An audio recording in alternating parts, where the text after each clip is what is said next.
Hello, my friends. It is Thursday, July 25th, 2024. We're going to continue to talk about A Course in Miracles. We finish up my tea as we talk, and I'm going to do something I haven't done yet. Sorry, my cat's coming in to say hi again. Here's my voice since she comes running in. I'm going to talk about the lesson for the day.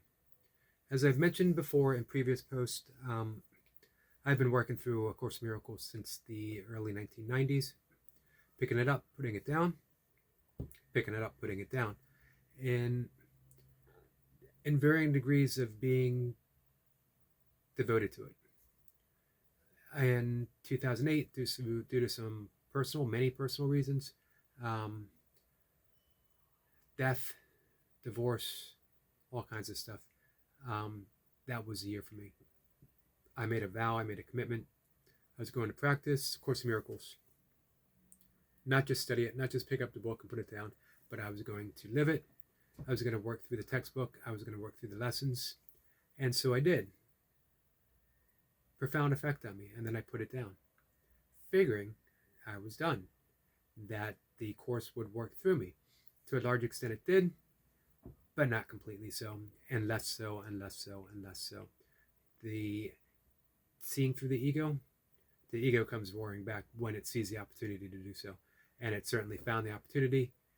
All these times when I could have practiced the course, I could have practiced forgiveness, I could have practiced kindness, I could have extended myself in love, and I simply chose otherwise, most especially during those times through divorce, during the death of my mother, and some other things as well.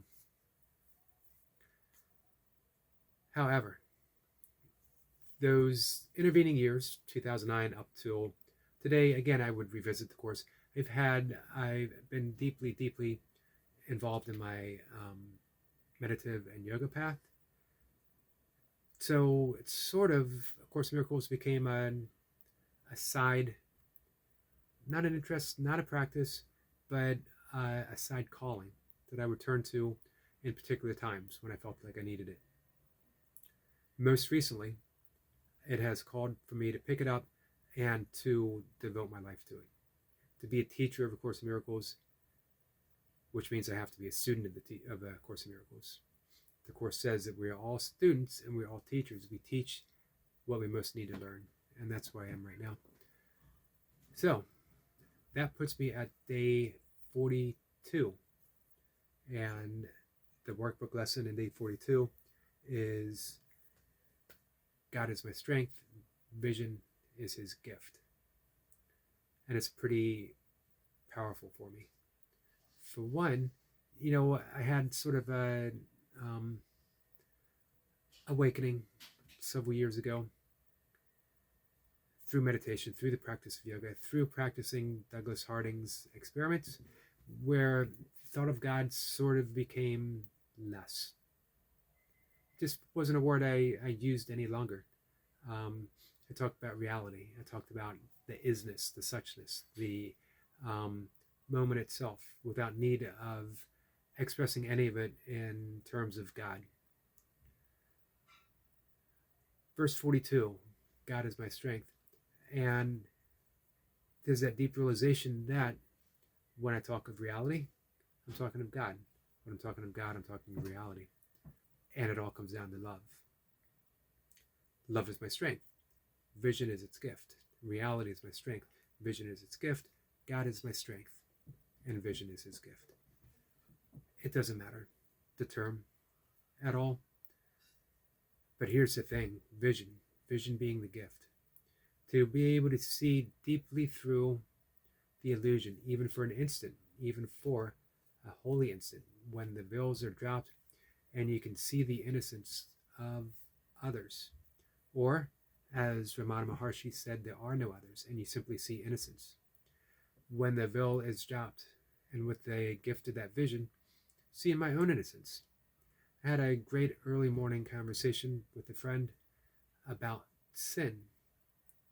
And no other religion offers a figure that has died for our sins.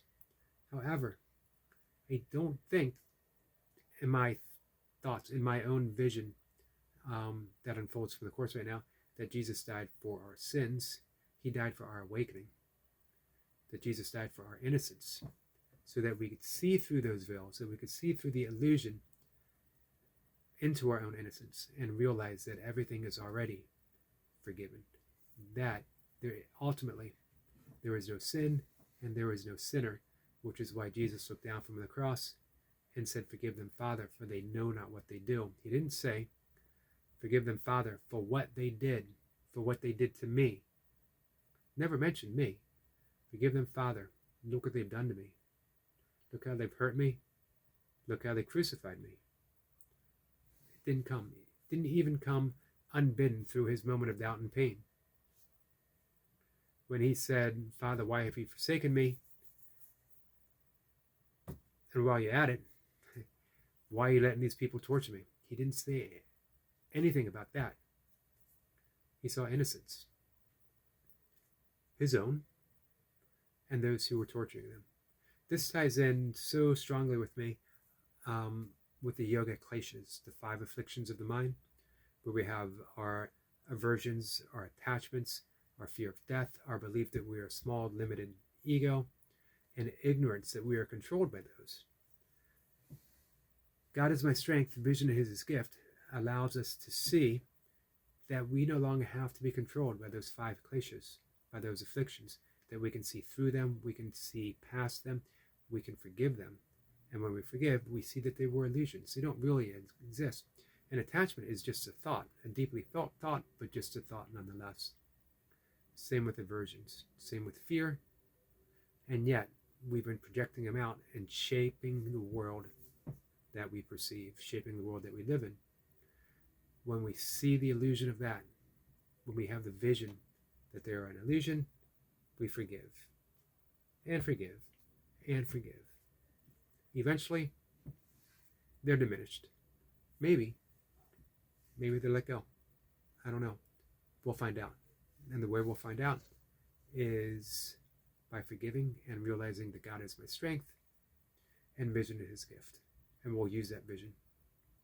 And we'll see our innocence. All right. My cat says, hurry it up. My cat is saying goodbye to you guys, and I'm going to say goodbye too. Thanks.